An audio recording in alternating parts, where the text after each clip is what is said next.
Hey everybody, this is Jim at SP500chart.com, using time-honored techniques to understand modern markets, featuring daily technical analysis videos of the S&P 500 index, coming to you on June 12th, about 44 minutes after the close at 4:44 here on the East Coast. Just want to remind you before we get started that the website and this video are for educational purposes only. Nothing stated at the site or in this video is intended to be used as investment advice. I control lines on charts, but you have to draw your own conclusions from your own research, and you need to make investment decisions that are suitable for your personal financial situation. I'm not a licensed financial professional. I'm just a guy that draws lines on charts. And by the way, the charts and data used are courtesy of freestockcharts.com. People ask from time to time, what software do you use to do these charts?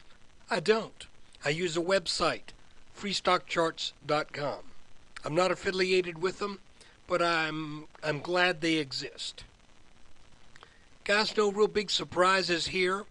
We are getting still more action that so far has not said anything other than my sneaking suspicion that we are forming a possible inverted head and shoulders here. And I say that because it sure looks like it. And there are a couple reasons why. A, it's coming at the proper place in the chart after a downward channel that came off of the right shoulder of that head and shoulders top. Okay, we broke that downtrend that had lasted for about 3+ weeks. Came up to a level where we found resistance, came back and back tested this broken resistance line. That makes a perfect low point.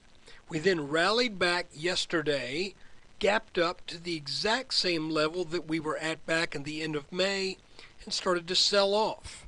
And today it looks like the market is saying we want to give this another try. We want to try that 1335, 1336 line one more time. And, we may get it. My feeling is I would love to see a little bit more symmetry in this pattern.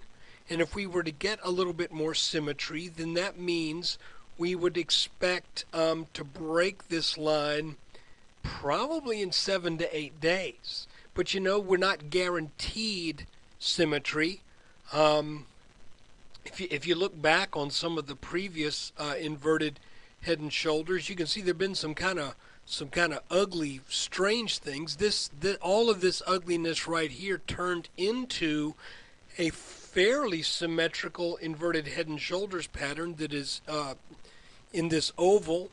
Our head and shoulders top up here wasn't quite symmetrical. The right shoulder was a little less lengthy than the left shoulder.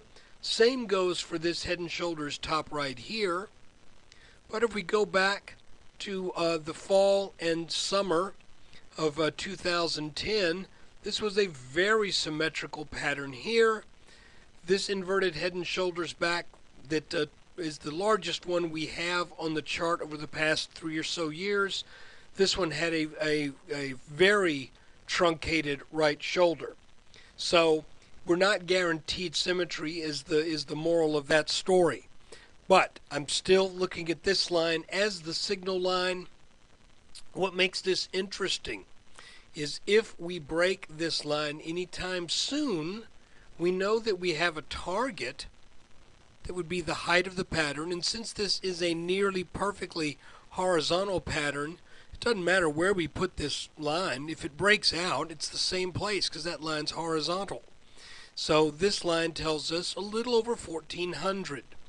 If that is the case and it happens soon, then we've got a potential roadblock right here, and that is the neckline from the head and shoulders top that didn't really that pattern broke down not really that long ago. So this could get kind of interesting if we get an early breakout over this line to see what the market has to say about this line being resistance versus what this pattern says as a very likely target. So, there you have it. Here's our head and shoulders top coming down in what sure is, so far, behaving and looking like a head and shoulders, inverted head and shoulders bottoming pattern. Now, if we get symmetry, which would be great, let's extend this line on out, then that means we may not break out until the end of June. If that were to be the case, then all of a sudden you can begin to see that there's a little bit of room now, since this line is ascending. There's a little bit of room for all of these lines to be made happy if the target is not met until the second week of July.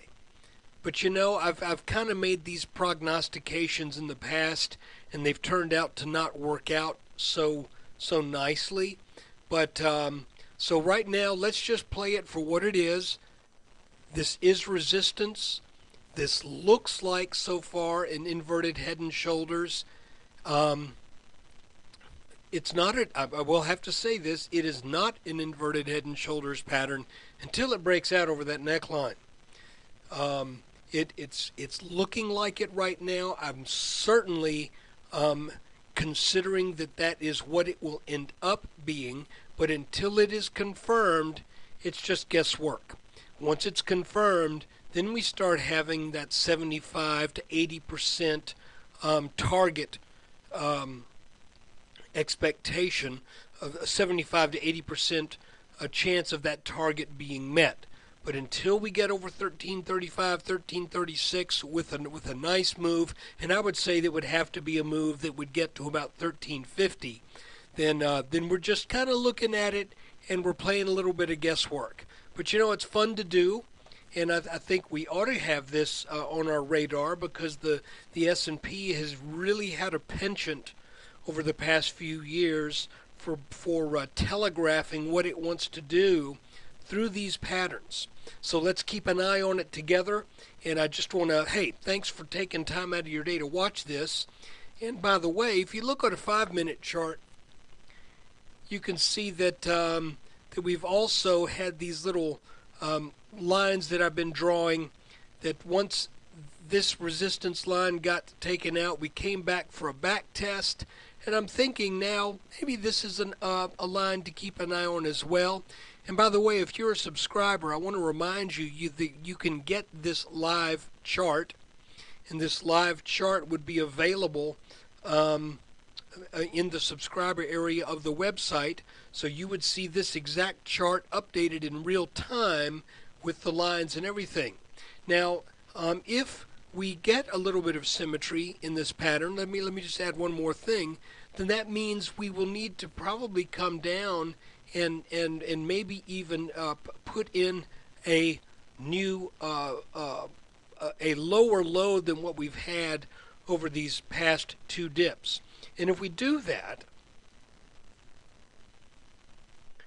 there's always the chance that that would come in the form of a little head and shoulders top here that could take the markets down, you know, a decent amount going forward into maybe into the middle of June, and we might get a back test down under 1300 again.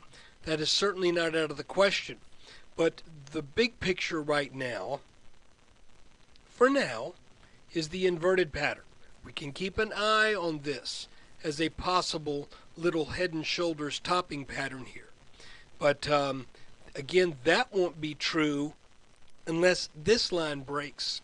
So it's looking like we've got this little range set up here between about 1305 and 1335. Let's see which one of these lines goes first. If it's this one, then we're probably going to come down for one more good-sized dip before we come back and test this. Or if it's this one, then we're just going to go on up. We're going to break this neckline. Then we have a target that's a little over 1400.